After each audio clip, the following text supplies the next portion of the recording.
एक बार जब तथागत बुद्ध कपिलवस्तु पहुंचे तो अनेक कुलीन शाक्यवंशी राजकुमार उनके अनुयायी बने और भिक्षुओं के संग में प्रवेश किया। देवदत्त भी उनमें से एक था। देवदत्त बुद्ध का चचेरा भाई था और वह सदा ही बुद्ध को नीचा दिखाने की चेष्टा में लगा रहता था, लेकिन उसके हर एक प्रयास असफल हो जाते।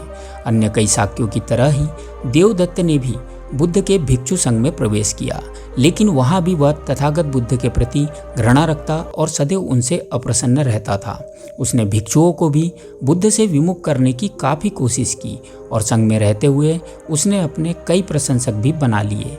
देवदत्त चाहता था कि संघ का प्रधान उसे बनाया जाए, लेकिन वह इस योग्य नहीं था, जिसे देखते हुए बुद्ध ने देवदत्त को संघ का प्रधान पद न देकर सारिपुत्त को प्रधान बना दिया। जिसके बाद देवदत्त के मन में बुद्ध और संघ दोनों के प्रति और अधिक नफरत बढ़ गई। अब वह किसी तरह बुद्ध को मारने के प्रयास खोजने में लगा रहता था। एक बार जब बुद्ध ध्रुद्रकूट पर्वत पर चहलकदमी कर रहे थे, तब देवदत्त ने पर्वतों की ऊंचाई से एक बड़ा सा पत्थर बुद्ध के ऊपर लुढ़का दिया, लेकिन वह पत्थर बुद्ध तक पहुंचने से पहले ही रास्ते में दो चट्टानों के बीच टकराकर वहीं रुक गया। जिसके बाद अपने बुरे प्रयासों में असफल होने पर देवदत्त और अधिक परेशान हो गया।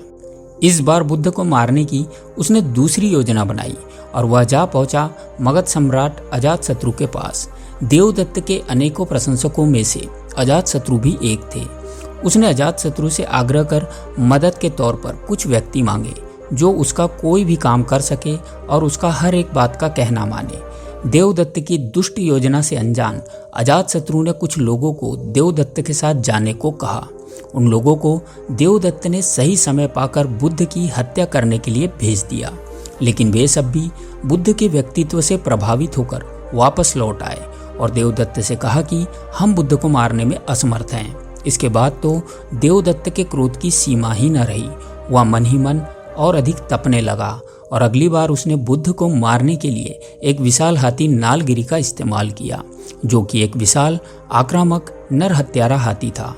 मौका मिलते ही देवदत्त ने एक दिन मगध राज्य के अस्तबल में जाकर इस विशाल हाथी को छोड़ दिया।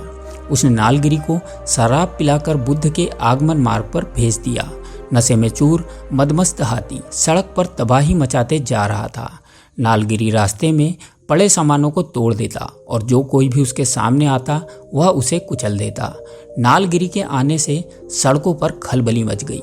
लोग शोर मचाते इधर उधर भागने लगे। तभी बुद्ध वहां से गुजर रहे थे। नालगिरी को देख बुद्ध ठीक उसके सामने जाकर खड़े हो गए और उन्होंने प्यार से हाथी के सर को थपथपाया।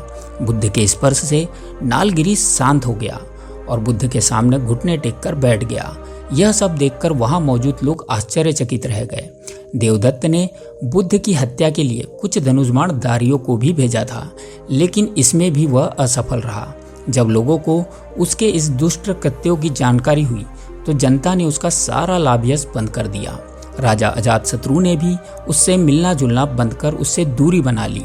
अजातशत्रु से देवदत्त को मिलने वाला सारा लाभ-यश भी बंद कर दिया गया और नालगिरी हाथी की घटना के बाद तो लोगों के बीच देवदत्त का रहा सा प्रभाव भी खत्म हो गया।